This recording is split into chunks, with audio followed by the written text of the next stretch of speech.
2025 Toyota Camry. We're going to reset the scheduled maintenance / oil life reminder. Steering wheel buttons right here. All you need to do is, we're looking right here in the center of the cluster where this is blank. It might have some information here, like some notifications or something. But what you want to do is press down or OK. You're going to get this right here, and it's going to say hold OK to change settings. That's what we want to go into, is change settings. So I'm going to press down again, get that menu to pop up, hold down, hold.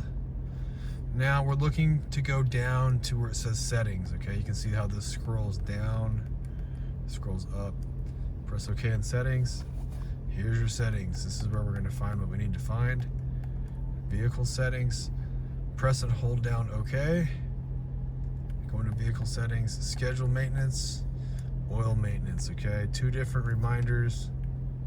We're resetting both of them today. Okay, then go down, oil maintenance. This is the oil change one.